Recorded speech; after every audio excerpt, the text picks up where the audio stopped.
चौथा अध्याय श्रीमद्भागवत कथा प्रथम स्कंध। महर्षि व्यास जी का असंतोष। व्यास जी कहते हैं कि इस दीर्घकालीन सूत्र में सम्मिलित हुए मुनियों में विद्या विवृद्ध कुलपति ऋग्वेदी शौनक जी ने सूत जी की पूर्वोक्त बात सुनकर उनकी प्रशंसा की और कहा। शौनक जी बोले, सूत जी, आप वक्ताओं में श्रेष्ठ हैं तथा बड़े भाग्यशाली हैं। जो कथा भगवान श्री सुखदेव जी ने कही थी वही भगवान की पुण्यमयी कथा कृपा करके आप हमें सुनाइए। वह कथा किस युग में, किस स्थान पर और किस कारण से हुई थी?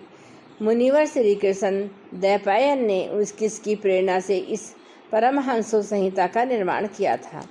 उनके पुत्र श्री सुखदेव जी बड़े योगी, समदर्शी, भेदभाव रहित, संसार निद्रा से जगे एवं निरंतर एकमात्र परमात्मा में ही स्थित रहते थे। वे छिपे रहने के कारण मूढ़ से प्रतीत होते हैं।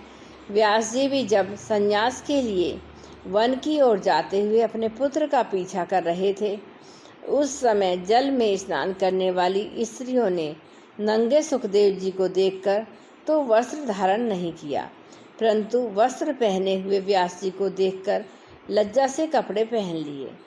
इस आश्चर्य को देखकर जब व्यास जी ने उन स्त्रियों से इसका कारण पूछा, तब उन्होंने उत्तर दिया कि आपकी दृष्टि में तो अभी स्त्री पुरुष का भेद बना हुआ है, परंतु आपके पुत्र की शुद्ध दृष्टि में यह भेद नहीं है।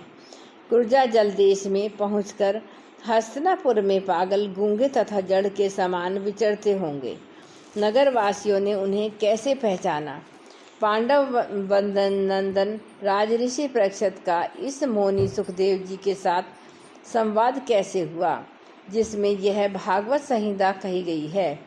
महाभाग श्री सुखदेव जी तो गृहस्थों के घरों को तीर्थ रूप बना देने के लिए उतनी ही देर उनके दरवाजे पर रहते हैं जितनी देर में एक गाय दुही जाती हैं।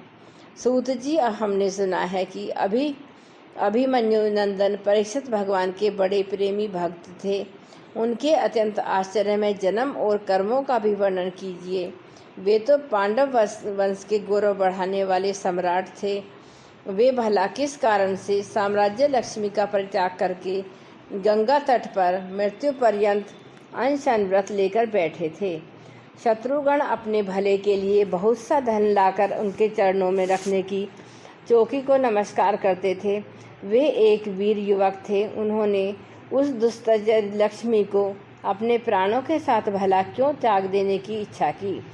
जिन लोगों का जीवन भगवान के आश्रित है, वे तो संसार के परम कल्याण, अभ्युदय और समृद्धि के लिए ही जीवन धारण करते हैं। उसमें उनका अपना कोई स्वार्थ नहीं होता। उनका शरीर तो दूसरों के हित के लिए था। उन्होंने विरक्त होकर उसका परित्याग क्यों किया? वेद वाणी को छोड़कर अन्य समस्त शास्त्रों के आप पारदर्शी विद्वान हैं सूत जी, इसलिए इस समय जो कुछ हमने आपसे पूछा है वह सब कृपा करके हमें बताइए। सूत जी ने कहा, इस वर्तमान चतुर्युगी के तीसरे युग द्वापर में महर्षि पराशर के द्वारा वसु कन्या सत्यवती के गर्भ से भगवान के कलावतार योगी राज व्यास जी का जन्म हुआ। एक दिन वे सूर्योदय के समय सरस्वती के पवित्र जल में स्नान आदि करके एकांत पवित्र स्थान पर बैठे हुए थे। महर्षि भूत और भविष्य को जानते थे। उनकी दृष्टि अचूक थी। उन्होंने देखा कि जिसको लोग जान नहीं पाते, ऐसे समय के फेर से प्रत्येक युग में धर्म संकरता और उसके प्रभाव से भौतिक वस्तुओं की भी शक्ति का ह्रास होता रहता है। संसार के लोग श्रद्धाहीन और शक्तिहीन हो जाते हैं। उनकी बुद्धि कर्तव्य का ठीक ठीक निर्णय नहीं कर पाती और आयु भी कम हो जाती है।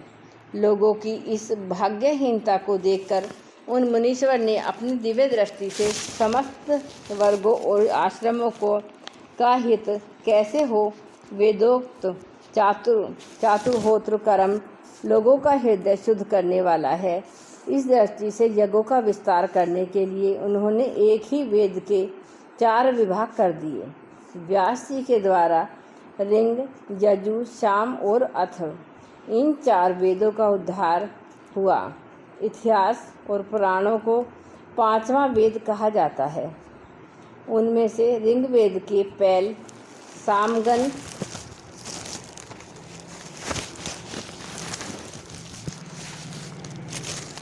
सामगान के विद्वान जैमिनी एवं यजुर्वेद के एकमात्र स्नातक वैशंपायन जी हुए हैं।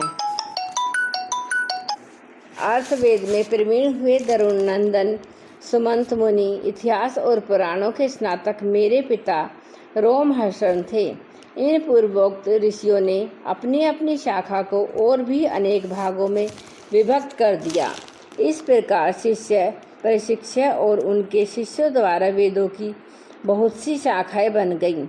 कम समझने वाले पुरुषों पर कृपा करके भगवान वेद व्यास जी ने इसलिए ऐसा विभाग कर दिया कि जिन लोगों को स्मरण शक्ति नहीं है या कम है, वे भी वेदों को धारण कर सकें।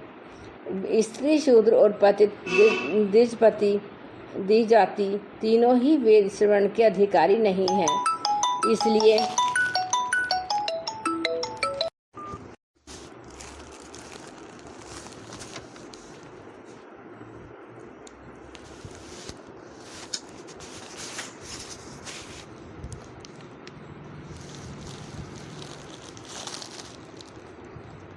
स्त्री, शूद्र और पतित तीनों ही वेद श्रवण के अधिकारी नहीं हैं। इसलिए वे कल्याणकारी शास्त्रोक्त कर्मों की आचरण में भूल कर बैठते हैं।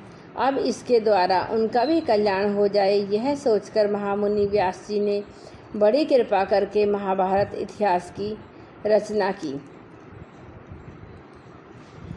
शौनक आदि ऋषियों, यद्यपि व्यास जी इस प्रकार अपनी पूरी शक्ति से सदा सर्वदा प्राणियों के कल्याण में ही लगे रहे, तथापि उनके हृदय को संतोष नहीं हुआ। उनका मन कुछ खिन्न सा हो गया। सरस्वती नदी के पवित्र तट पर एकांत में बैठकर धर्मवेत्ता व्यास जी मन ही मन विचार करते हुए इस प्रकार कहने लगे। मैंने निष्कपट भाव से ब्रह्मचर्य आदि व्रतों का पालन करते हुए वेद, गुरुजन और अग्नियों का सम्मान किया है और उनकी आज्ञा का पालन किया है।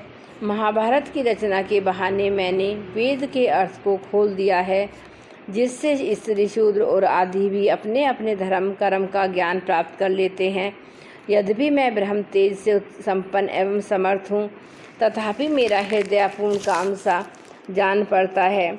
अवश्य ही अब तक मैंने भगवान को प्राप्त कराने वाले धर्मों का प्राय निरूपण नहीं किया। वे ही धर्म परमहंसों को प्रिय हैं और वे ही भगवान को भी प्रिय हैं।